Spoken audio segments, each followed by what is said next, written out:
Та яг одоо Newssack-ийн контентийг үзэж байна. Юу яцхан үзэгчтэй Newssack in the house. Та бүхэнтэйгээ эргэн уулзч байгаад маш их баяртай байна. Нэрнээс цааш өмнөдгөө 29.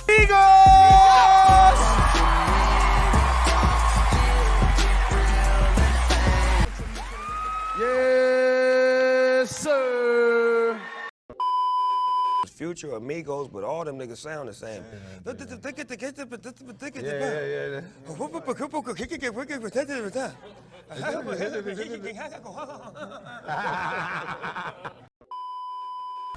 Migos бол 2008 онд байгуулагдсан Жоржиа муж улсын Лауренсвилл хотоос гаралтай Америкийн хип-хоп хамтлаг юм аа.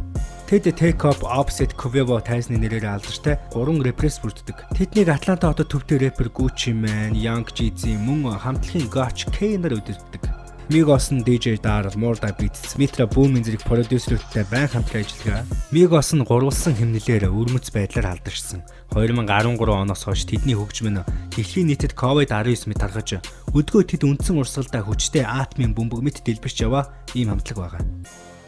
За эхний хүн бол хамтлагийн хамгийн ахмад гишүүн Quavo.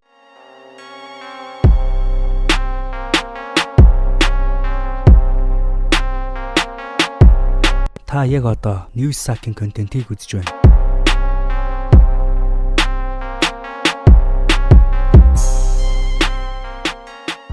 За би Quavo-г ярихдаа Migos-ийн түүхийг мөн давхар ярих учраас та бүхэн төвчээртэйгээр уг бичлэгээ дуустал үзээрэй. Kavave Keter Marshall 1991 оны 4-р сарын 2-нд төрсэн Quavo хэмээх тайзны нэрээр илүү алдаршсан Америкийн рэпер, дуучин, дуу зохиогч, дуу бичлэгийн продюсер хүн юм аа. Түүний ээж Edna Marshall өсчин байсан ба аав нь түүнийг 4 настай байхад нас уржээ. Quavo ахлах сургуульд сурч тэр 2009 он буюу ахлах ангидаа хөл бөмбөгийн багтаа удирдлын гараагаа эхлүүлж байжээ. Хөл бөмбөг гэдэг нь би Америк хөл бөмбөгийг ярьж байгаа шүү. Одоо жишээ нь NFL гэдэг хамгийн том холбоо нь байна.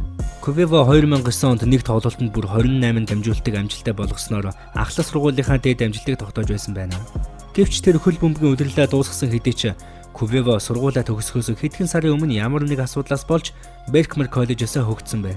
Quavo мөн 2018 оны NBA бүх оддын тоглолтын MVP шагналыг хүртэж байсан бөгөөд 19 он аман бага ялалтад төлсөн байдаг. Ер нь 2018 оны элийн бүх одод гэлтгүй оддын тоглолтод маш идэвхтэй оролцдог ба үе заал авч хөлсөө гаргадаг сагсан бөмбөгийг чадварлаг тоглодог ийм залуу байгаа. Ер нь тэгээд залуучууд мэдж байгаа дөө Quavo бол спорт урлагийг хослуулдаг ийм хэрхэн байгаа. Түүнийг хип-хоп, трэп хөгжмийн трио Migos хамтлагийн гишүүн гэдгээр нь хүмүүс хамгийн сайн мэддэг. Migos-ыг анхаа 2008 онд Quavo болон Offset нар хамтран байгуулсан. Үсний стилист Quavo-гийн ээж жижигхэн байшинд 3 хүүгүйнийг ихэвчлэн харж ханддаг байсан ба хүүгүүд бүгд түүнийг мама гэж дууддаг байна. Яагаад вэ гэхлээр Offset болон Take Off нарын эцэг их тэднийг баг байхад нь орхиж явж байжээ. Хожим нь тэр аавын дүр байв гэж Quavo 2017 оны 2-р сард Rolling Stone хэлэхдээ тэр биднийг яаж ир хүн болгож хүмүүжүүлэхээ мэддэг байсан гэж хэлж байсан удаатай. Quavo бол Take Off-ын аавгах, Offset бол Quavo-гийн үеэл юм аа. Энэ гурав Атлантагаас зүүн хойд зүгт хагас цагийн орчимд байдаг гівэнт каунтад хамтдаа өссөн. 3 хүү багаасаа өөр зан чанартай, өөр хүсэл сонирхолтой хүүхдүүд байсан байна. Take Off бүхийн спортод дуртай. Арын хашаандах хэлсэн дээрээ байнга бүхийн бэлтгэл хийдэг байжээ. Тиймдээ ч одоо харваас хамтлагийн бак гишүүн нь байгаа. Харин Quavo National Geographic сувг дээр далайн баримтат киног шинтэн үздэг байжээ. Quavo бол түрүүн хэлсэнчлэн Berkeley ахлах сургуулийн мөн улирлын од байсан. Offset бас Америк хөл бөмбөг тоглодог байсан ба гэхдээ түүний орон зайг мэдрэх мөн хурдан гүйх галыг маш түргэн унтраадаг чадвар нь улам сайжирсаар цэргийн сургуульд орсон байна. Quavo Take Off нараа нэлээд эртлэг pop хийж эхэлсэн бөгөөд хуучин бичлэг нь 8 дугаар ангидаа байхдаа анх Crank Boy хэмээх дуу гаргаж байжээ. Харин ангийнх нь тэр хоёрын боломжийг хараагүй. Бүгд над руу инээлцсэн гэж тэр 2014 оны X-ээс сэтгүүл иржээ. Offset энэ үед үеэлдээ урам зориг өгөх үед Quavo бас түүнийг рэп хийхийг ятгаж чаджээ. Дараа жил нь 2009 онд Polo Club хэмээх нэрээр анх дэлхийн хипхопод хөл тавьж байжээ. Тус бүлэг эцэст нь Polo Club-ийг хэтэрхий ерөнхий нэртэй байна. Тэ одоо энэ ер нь биш юм байна гэдээ одоо нэрээ Migos болгон өөрчлөх шийдвэрийг гаргажээ. Migos-ийн утга учир юу вэ? Тэдний Migos хэмээх хамтлагийн нэр нь мансууруулах бодисын тухай лавлгаа гэж тооцогддог боловч илүү гэмгүй тайлбар нь Amigos гэсэн үгний товчлол. Amigos гэдэг нь Португал хэлэнд найзууд гэсэн үг юм байна. Тэдний бага насны бат бөх харилцаа нь 3 рэперүүдийн хооронд туйлын ойлголцлыг бий болгосон бөгөөд тэд бие биендээ 15-аас 20 минутын хугацаанд шүлэг бичихтэй одоо дууны үгээ бичих боломжийг олгодог бөгөөд энэ нь тэдний скил ур чадварт ихээхэн тустай гэж өөрсдөө бодож явсгаадаг юм байна. Тус хамтлаг анхны бүрэн хэмжээний төсөл болох Juke Season нэртэй mixtape 2011 оны 8 дугаар сарын 25-нд гаргасан. Тэд 2012 оны 6 дугаар сарын 1-ний өдөр No Label хэмээх холимогоо мөн гаргаж байжээ. Уг mixtape-ийн 2 дугаар хөлбөр 2014 онд No Label 2 хэмээх нэрээр гарч байсан.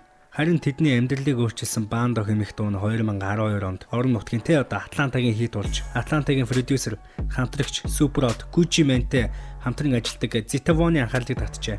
Zitavon Migos-тэй хамтран ажиллаж эхэлсэн бөгөөд тэднийг менежер болох Kevin буюу одоо дасгалжуулагч K Lee-тэй танилцуулсан байна.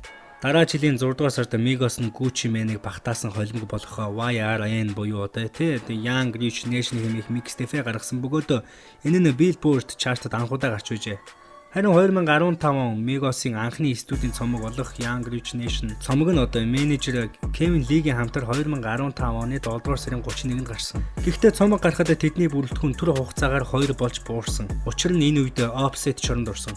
Энэ явдал хэсэг хугацаанд бүлэглэлийг гацааж байсан ба Offset яагаад чоронд орсон бэ гэхлээр 2014 оны 3 дугаар сард тэд Майамигийн ойролцоо байрлах зам дээр явж байхдаа өөр машинтай залуустай буудалцаж байсан гэж Rolling Stone тухайн үед мэдээлж байсан. Дараа нь 2015 оны 4 дугаар сард Quavo Offset нарыг цагдаагийн албан хаагчид машинтай явж байхад нь зогсоон кабиныг нь үнэштэн харт тамхи татсан байхыг нь олж илрүүлэн Jigja мужийн өмнөд их сургуульд буу эзэмшсэн. Мөн харт тамхины хэрэгээр баримтлагджээ. Түүнчлэн Атлантагийн рэпер Rich Kid-ийг баримтжилсан байна. Quavo Rich Kid нарыг торгож тэнсэн харгалзах ял оноосон боловч Offset аль хэдийн гэмт хэрэгт холбогдож 8 сар шоронд хоригджээ. Энэ үед залуу минь цагдаа хизээж буруу зүйл хийдэггүй. Чи өөрийнхөө нэр хүндийг буруу зүйл дээр унгалаа. Хэмээ менежер Kevin Lee Offset-ийг бага хэмжээгээр шүүмжлээд авсан байна. Offset-ийг шоронд хоригдсны дараа Quavo болон Take-Off нар Rich Kid-тэй хамтран 2015 оны 9 дугаар сард гарсан Free Offset дуу гаргасан боловч түүний эрх чөлөө тэр жилийн 12 дугаар сар хүртэл боломжгүй зүйл байлаа. Мөн Offset-ийг Porsche машинаа жолоодож байхдаа буруу игнэгээр зорчсон гэж 2018 оны 7 дугаар сард дахин баримтжилжээ. Тээврийн хэрэгсэлд нэгжлэг хийсний дараа түүнд нэг унтснаас бага марихон, галт зэвсэг, харин түүний өмгөөлөгч үүнийг зохисгүй баримтчил гэж нэрлээд рэпер өдөртөө шүүх хуралд оролцсон гэж мэдэгдэж тухайн хэрэг тэгсгээд эцлэгдэж байжээ. Одоо харин Quavo-гийн яриандаа эргээд оръё. Migos-аас гадна Quavo нь Billboard Hot 100-гийн шилдэг 10-т багтсан 4 дуутай бөгөөд DJ Khaled-ийн I'm the One, No Brainer зэрэг дуу багтжээ. I'm the One дуу нь DJ Khaled, Justin Bieber, Quavo, Chance the Rapper мөн Lil Wayne нарын хамтын бүтээл юм аа. Тэрээр 2018 оны 10 дугаар сарын 12-нд Billboard 200 дээр 2 дугаар баримт жагссан Quavo-гийн анхны бие даасан цомгоо Travis Scott-тэй Hancho хэмээх цомгоо гаргаж байсан. Америкийн нэгдсэн улсын Billboard 200 чартад 1-р байранд орсон Migos-ийн 2 дахь студийн цомог болох Culture цомгийн амжилтын дараа Quavo дараа нь Post Malone-тай Congratulations, Portland зэрэг Migos-ос гадна хэд хэдэн алдартай дуунууд дээр оролцсон дуулсан байдаг. 2017 оны 4-р сард Quavo нь The Fire the Fierce цомгийг Lil Uzi Vert, Travis Scott нартай хамтарсан Go Off дууны цомогт багтжээ. Энэ дууг эцэст нь RIAA алтар баталгаажуулсан байдаг. Quavo мөн 2017 оны 12 дугаар сарын 14-ний өдөр Lil Yachty-тэй хамтран Ice Tray хэмээх дуугаа гаргасан. Уг дуу нь Billboard Hot 100 дээр 74-т хүрч байсан. 2018 оны 1-р сарын 26-ны өдөр Migos Culture 2 цомгоо гаргасан ба Quavo удахгүй болох дебют бие даасан цомгийнхоо 3 синглээ гаргажээ. Rock Me, Lamp Talk, Bubble Gum нар байгаа. Rock Me 52-т бичигдэж Billboard Hot 100-д хамгийн өндөр үнэлгээтэй байгаа. Харин 2019 оны 5 дугаар сарын 18-нд Quavo нь Future хэмээх дууг Madonna-гийн хамт Eurovision Song Contest 2019 оны финалийн үеэр дуулж байжээ. Мэдээж энд хүрэх зам бол дардан байгаагүй. 2015 оны 4 дугаар сарын 18-ны өдөр ирэх баригчид Georgia мужийн өмнөд их сургуульд Migos-ийн концертыг зогсоож тус бүлгийн бүх 3 гишүүн тэдний хэд хэдэн гишүүнийг баримтжилж байсан байна. Quavo нь 2 дугаар зэргийн мансууруулах бодис Мариухан сургуулийн аюулгүй бүсэд галт зэвсэг эзэмших, гэмт хэрэг үйлдэх үед галт зэвсэг ашигласан зэрэг хэрэгээр яллагдж байжээ. Түүнийг Bond буюу зээлэр шоронгоос суллаж хоргуул төлсний үндсэн дээр түтгэлзүүлэн 12 сар буюу 1 жилийн тэнсэн харгалзах ялыг авч байжээ. Одоо харин бүгдээрээ хамтлагийн отхон гишүүн Take-Off-ын тухай ярьцгаая. Та яг одоо Newssack-ийн контентийг үзэж байна.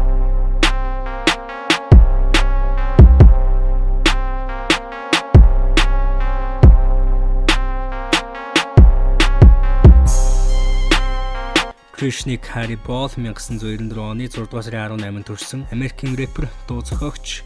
Тэр хип-хоп, трэп хөгжмийн трио Migos, Avuga, Quavo мөн Offset-ийн хамтаар нь хүмүүс илүү мэддэг үлээ. Бага нас бол ерөнхийдөө ижилхэн Quavo-гийн ээж дээр Offset-ийн ураг бол өссөн. Хамт амьдардаг гэр бүлийн гишүүдийн хамт Quavo, Offset нарын хамт 2008 онд Take Off болоо рэп хийж эхэлсэн. Quavo дээр Migos-ийн дуунуудын тухай ярьсан учраас шууд түүний тухай гол яриандаа орё гэж бодож байна. Migos нь 2017 оны 1-р сарын 21-нд 7 хоногийн турш Billboard Hot 100 дээр гарсан Lil Uzi Vert-ийн хамтаар дуулсан Байран Бүүжи хэмээх алдарч дуугаа гаргаж байсан. Та бүхэн бол мэдж байгаа. Энэхүү дуу нь 4 удаа Flantinер баталгаажсан. Сонирхолтой нь уг дуунд Take Off багтаагүй. Харин Take Off өөрөө видео клипийн тоглох, дуулах завгүй байсан тул видеонд ороогүй, дуунд ороогүй гэж мэдэгдэж байжээ. 2017 оны 6 дугаар сарын 24-ний өдөр B5-ын өдөр бүр явагддаг комплексийн зураг авалтын үеэр түүнийг хөтлөгч Joy Budden дуунд яагаад багтаагүй талаар нь илүү лавшруулж бараг байцаалтын хэмжээний зүйл түүнээс асуусан байдаг юм байна. Тэгээд бүр түүнийг бараг та Migos хамтлагаас аниулсан юм уу те гээд бараг шууд утгаараа тэгээ асуусан юм байна. Хариуд нь man Take Off намайг Migos орхисон гэж бодож байна уу гээд түүнийхээ араас ёс бус хэллэгийг хэлсэн байна. Тэгээ нэг ёсонд хараад хэлсэн байна. Энэ Take Off-ийн хариу үйлдэл нь түүнд маш гинтийн Migos болон Joy Budden нарын дунд хэсэг тиймэрхүү бяцхан маргаан гарч байжээ. Мөн 2018 оны 10 дугаар сард Walkie Talkie хэмээх Drake-тэй хамтарсан дууг хулгайн хэмээн үзэж шүүхүүд өгч байсан. Culture 2 цомогт багтах Walkie Talkie дууг хуулбарлан дуулсан хэмээн MOS гэх рэпер 2007 онд Walk It Like I Talk It гэдэг нэртэй дууга бичиж үүнийг 2008 онд цацаж байсан юм байна. Гэтэл Migos бараг л ижилхэн нэртэй мөн адилхан хэмнэлээр дуулсан байсныг олж мэдээд даруй шүүхэд хандж байсан байна. За одоо хамтлагийн гишүүн миний сонсох дуртай рэпер Offset.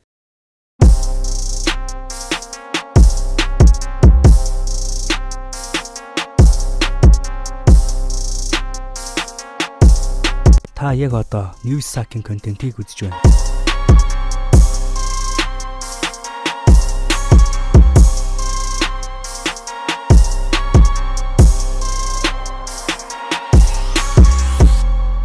Kiara Kendall Kefos 1991 оны 12 дугаар сарын 14-нд төрсэн Offset гэдэг Америкийн рэпер, дуу зохиогч юм а. Тэрээр мөн Pez Clan хэмээх e-спортын байгууллагын хөрөнгө оруулагч юм. Түрүүний хэлсэнчлэн Offset Америк хөл бөмбөг сайн тоглодог байсан ба харамсалтай нь тэр аашаа барьж чаддаггүй байсан бөгөөд энэ нь ахлах сургууль байхад нь маш их бэрхшээл уушруулж байсан байна. Мөн түүний хяналтгүй айс зангаас болж цэргийн сургууль нь хүртэл хөөсөн байгаа. Migos гээд алдар нэрт хүрсний дараа Offset тэрээр загварын компанид ажилд оролцож эхэлсэн байна. Migos хөгжмийн салбарт их амжилтанд хүрсэн тул хамтлагийн хувьд бусад боломжуудыг нээхэд хүргэсэн юм а. Offset-ийн хувьд хэд хэдэн загварын компанид ажилд оролцсон. Эдгээрт Lavati, Bryce Barnes, Gosha Repchonsky зэрэг загвар зохион бүтээгчдэд зориулсан компанид ажил багтсан болно. Харин сүүлийн 1 жилийн хугацаанд Offset нь түүнд тавьсан асуултанд дургүй бол ярилцлагаас гарч нэр хүндтэй болсон байгаа. Тэрээр Rolling Stone-тэй хийсэн ярилцлагаас нэг удаа гарч явсан ба тэд рэпер Cardi B-тэй сүү тавьсан тухайг асуусан юм байна. Тэгж асуухт нь мань хүн үгийн зөрүүгөө гарч явсан юм байна да. За энэ үүнд нь мань хүний фэнүүд ихээхэн таалагдсан юм байна. Тэр бол 4 хүүхдийн эцэг Offset нь рэпер Cardi B-тэй гэрлэж хамтдаа нэг охинтой болсон бөгөөд хосууд 2017 оны 9-р сард гэрлэж тэдний охин Culture Care Kefos ямар хэцүү юм бэ. 2018 оны 7-р сард төрсэн байна. Гэсэн хэдий Offset өмнөх харилцаанаас өмнөх амьдралаас 3 хүүхэдтэй байжээ. Тэрээр Jordan, Cody гэсэн 2 хүүхэдтэй бөгөөд Kayla гэдэг нэг охинтой. За энэ хүрээд миний Migos нэрнээс цааш мэдхүй бичлэг маань өндөрлөж байна. Анхаарал тавин үзсэн та бүхэндээ маш их баярлалаа. Suck out. Баяртай үзэгчтэй.